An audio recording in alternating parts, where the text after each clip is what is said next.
سورہ بقرہ کی آیت نمبر 143 سے اللہ پاک فرماتے ہیں کہ ہم نے تمہیں امت وسط بنایا ہے۔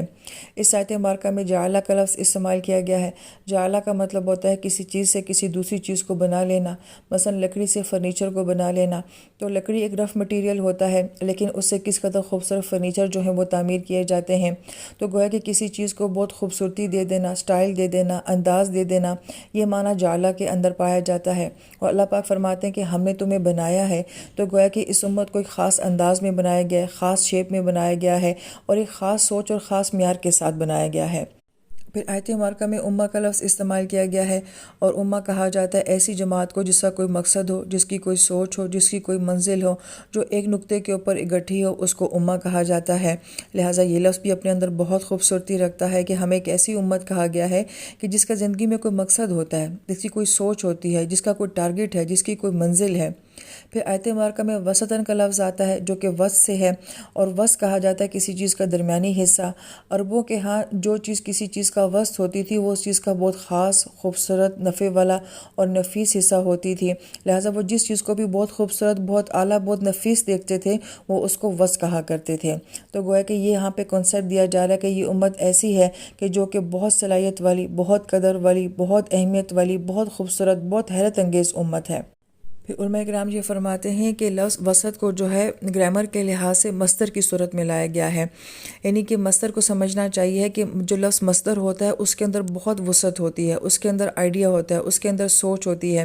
جتنے بھی الفاظ بنتے ہیں وہ مصدر ہی سے بنتے ہیں، تو گویا کہ یہ لفظ بہت وسعت رکھتا ہے اپنے اندر۔ تو اللہ پاک نے جب اس امت کی خوبی کو وسعت کے ذریعے بیان کرنا چاہا تو گرامر کے لحاظ سے بھی اس کو مصدر میں کیوں بیان کیا کہ یہ امت ایک ایسی امت ہے کہ جو ایک سوچ ہے، جو ایک آئیڈیا ہے، جس کے اندر کوئی مقصد ہے۔ تو گویا کہ اس لفظ سے اس امت کی وسعت کو جو ہے وہ بیان کیا گیا ہے کہ کس قدر وسعت والی یہ امت ہوگی۔ پھر علماء کرام یہ فرماتے ہیں کہ لفظ وسط کا جو معنی ہوتا ہے وہ اعتدال کا ہونا ہوتا ہے، کہ امت ایسی ہوگی جو کہ اعتدال والی ہوگی۔ تو گویا کہ اس کے اندر بھی کانسیپٹ دیا گیا ہے کہ چاہے اس کی عبادات کا، مذہب کا، دنیا کا، آخرت کا، دین دنیا کا، رشتے ناتوں کا جو معاملہ بھی ہوگا تو یہ امت اپنے ہر معاملے میں بہت اعتدال والی امت ہوگی۔ ہم یہ دیکھتے ہیں کہ اللہ پاک نے بھی ہمیں ایسا ہی نظام دیا ہے۔ کچھ اللہ پاک نے ہمیں احکام دیے ہیں جو عبادات کے متعلق ہیں، کچھ اللہ پاک نے ہمیں ایسے احکام دیے ہیں جو کہ حقوق العباد کے متعلق ہیں۔ تو ایک بیلنس نظر آتا ہے انسان کے علم میں، اس کی ذہانت میں، اس کی قابلیت میں اور اس کی روحانیت میں جو ہے وہ بیلنس ہونا چاہیے۔ اگر انسان بہت علمی ہو جاتا ہے تو اس کے اندر ایک طرح کی خشکی اور سختی آ جاتی ہے، جیسے کہ بنی اسرائیل کو بیان کیا گیا تھا۔ اگر انسان روحانیت کی طرف بہت چلا جاتا ہے تو گویا کہ علم نہ ہو تو تب بھی گمراہ ہو جاتا ہے، جیسا کہ ہم نے نصارہ کو بیان کیا۔ تو گویا کہ اس امت کے لیے کانسیپٹ دیا جا رہا ہے کہ یہ اپنی عبادات میں اور اپنے جذبات میں بھی جو ہے بہت بیلنس رکھنے والی امت ہوگی۔ اسی طریقے سے ہم یہ دیکھتے ہیں کہ ہماری ایک ظاہر کی دنیا، ایک ہماری باطن کی دنیا ہے، جب تک یہ دونوں کمبینیشن ہمیں نظر نہیں آئیں گے اعتدال نہیں ہوگا۔ ربنا آتنا فی الدنیا حسنہ وفی الآخرۃ حسنہ، کہ اگر ایک انسان کی دنیا اچھی نہیں ہوگی تو اس کی آخرت بھی اچھی نہیں ہو سکتی، تو وہاں پہ اعتدال نظر آتا ہے۔ ایک ہمارے گھر کے اندر کی دنیا ہوتی ہے، ایک ہمارے گھر کے باہر کی دنیا ہوتی ہے۔ جب تک ان دونوں کے اندر اعتدال نہیں ہوگا تو انسان کامیاب نہیں کہلایا جا سکتا۔ اسی طریقے سے ہم یہ دیکھیں کہ ہماری زندگی میں بہت سارے رشتے ہوتے ہیں۔ اگر ایک عورت ہے تو کچھ رشتے اس کے میکے سے ہوتے ہیں، کچھ اس کے سسرال سے ہوتے ہیں۔ جب تک اس میں بیلنس نہیں ہوگا تو اس کی زندگی مکمل نہیں ہوگی۔ مرد ہوتا ہے، اس کی زندگی میں بھی یہی دو راستے ہوتے ہیں کہ ایک اس کے پہلے کے رشتے ہوتے ہیں، ایک شادی کے بعد کے رشتے ہوتے ہیں۔ جب تک ان میں بیلنس نہیں ہوگا اس کی زندگی جو ہے وہ پرسکون نہیں ہو سکتی ہے۔ جیسے کہ گاڑی کے دونوں ٹائر جب تک بالکل برابر ہوا کے ساتھ نہ ہوں تو وہ گاڑی جو ہے وہ بیلنس نہیں ہو سکتی ہے۔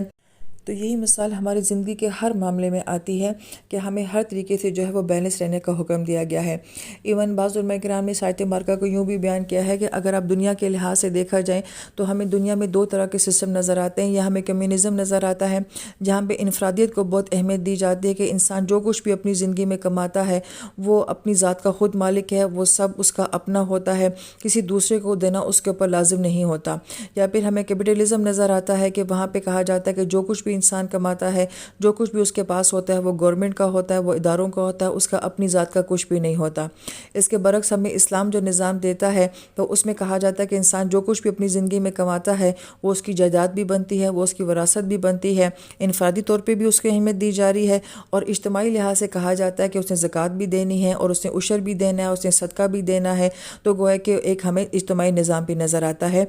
لہذا جب تک انسان کی زندگی کے ہر معاملے میں یہ توازن، یہ بیلنس نہیں ہوگا تو انسان جو ہے وہ کامیاب اور پرسکون زندگی نہیں گزار سکتا۔ لہٰذا یہ ایک ایسی بات ہے کہ جس کو انسان کو سوچنا چاہیے کہ میری زندگی جو ہے وہ کن دو چیزوں کے درمیان میں ہے اور مجھے ان دو چیزوں میں جو ہے وہ کیسے بیلنس رکھنا ہے۔ باہر اس امت کی خاصیت جو بتائی گئی ہے کہ انفرادی طور پہ بھی اور اجتماعی طور پہ بھی یہ امت جو ہوگی بہت بیلنس امت، بہت اعتدال والی امت ہوگی۔ ہمارے استاد یہ کہا کرتے تھے کہ اس آیت مارکہ کے ضمن میں ہمیں اپنا محاسبہ کرنا چاہیے۔ ہم اپنے ہر رشتے میں اپنے آپ کو دیکھیں کہ کیا ہم بیلنس ہیں۔ میں ایک معتدل ماں ہوں، ایک معتدل بیوی ہوں۔ اگر میں استاد ہوں تو کیا میں ایک بیلنس معتدل استاد ہوں یا نہیں ہوں؟ کیا میرے گھر کی زندگی میں اور میرے باہر کی زندگی میں اعتدال ہے؟ میرے رشتوں میں اعتدال ہے یا نہیں ہے؟ اگر یہ نہیں ہوگا تو کہیں نہ کہیں میں ہمیں بے چینی اور بے سکونی ضرور نظر آئے گی۔ امتاً وسطاً کو ایک اور خوبصورت انداز میں یوں بیان کیا گیا ہے کہ جب تحویل قبلہ کی بات ہوتی ہے تو گویا کہ اس امت کے سر پہ ایک تاج پوشی کی جا رہی ہے کہ اب دنیا کو لیڈ کرنے کا جو مقصد ہے یا یہ ٹارگٹ ہے یہ اب تمہیں دیا گیا ہے۔ اور وسط کا مطلب یہ ہوتا ہے کہ وہ چیز جو کہ درمیان میں ہوتی ہے، اور جو چیز درمیان میں ہوتی ہے وہ دو چیزوں کے درمیان میں رابطے کا سبب بھی بنتی ہے، لنک کا سبب بھی بنتی ہے۔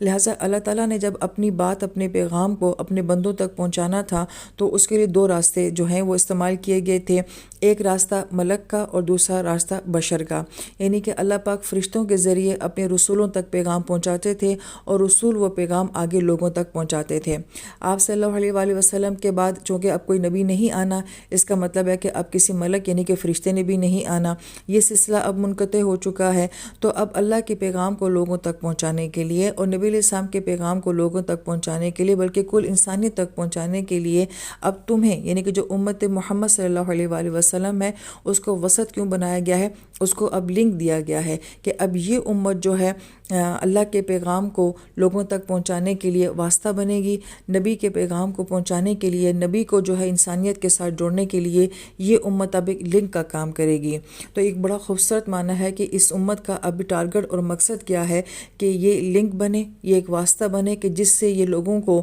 اور کل انسانیت کو اللہ کے ساتھ اور اپنے نبی کے ساتھ جوڑنے کا ذریعہ اور وسیلہ بن جائے۔ پھر آیت مبارکہ میں آتا ہے کہ تمہیں کیوں امت وسط بنایا گیا، تاکہ تم لوگوں کے اوپر گواہ بن جاؤ اور رسول جو ہیں وہ تمہارے اوپر گواہی دینے والے بن جائیں۔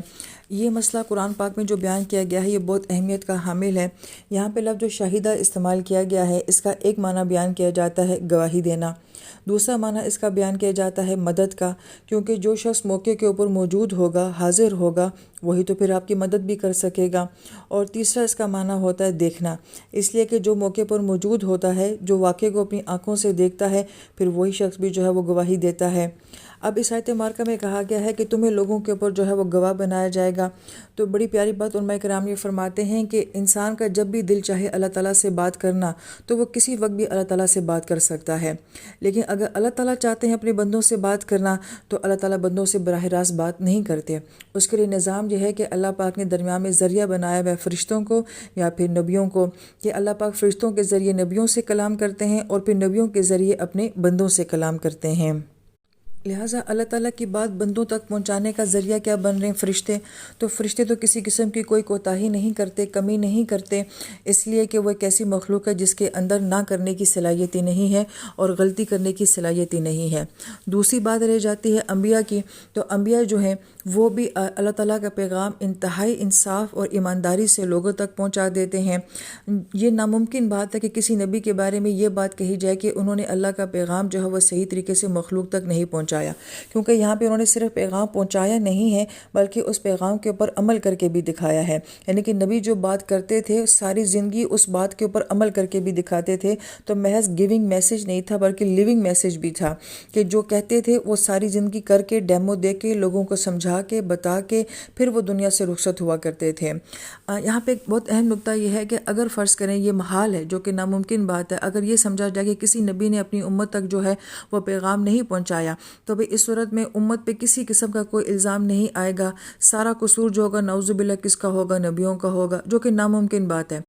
صرف ہم یونس علیہ السلام کا جو مسئلہ دیکھتے ہیں تو علماء کرام فرماتے ہیں کہ یونس علیہ السلام کی طرف سے کسی قسم کی کوئی کمی کوتاہی نہیں ہوئی تھی، صرف ایک معاملے میں جلدی ہو گئی تھی کہ اللہ پاک کی طرف سے ابھی حکم نہیں آیا تھا اور آپ نے پہلے ہی بستی کو چھوڑ دیا تھا، تو صرف ایک معاملے میں اتنی جلدی کر دینا، تو اللہ تعالیٰ کا وہاں پہ قانون کیسے بدلا کہ اللہ تعالیٰ کا آتا ہوا عذاب جو ہے وہ کبھی بھی ٹلتا نہیں ہے، لیکن اس قوم پہ عذاب کیوں ٹل گیا تھا؟ اس لیے کہ ان کے نبی نے جو ہے وہ ایک معاملے میں جلدی کر دی تھی، یعنی کہ اگر اتنے سے معاملے میں بھی جو کہ تھوڑی سی جلدی ہو گئی تھی تو گویا کہ امت کو جو ہے ایک بہت بڑے عذاب سے بچا لیا گیا، کیونکہ یہاں پہ جلدی جو ہے وہ نبی کی طرف سے ہوئی ہے۔ تو اگر نبیوں کی طرف سے کسی قسم کی بھی کوئی کمی کوتاہی ہوتی تو پھر گویا کہ نعوذ باللہ ذمہ دار کون ہوتے؟ نبی ہوتے، اور امت کی معافی ہو جاتی۔ لیکن اب چونکہ فرشتے بھی کلیئر ہیں کہ انہوں نے بھی پیغام صحیح طریقے سے پہنچا دیا، نبی بھی کلیئر ہیں کہ انہوں نے بھی پیغام صحیح طریقے سے پہنچا دیا، اب ساری ذمہ داری کس کے اوپر آئے گی؟ اب ساری ذمہ داری امت کے اوپر آتی ہے کہ وہ اس کے اوپر کیسا عمل کر رہے ہیں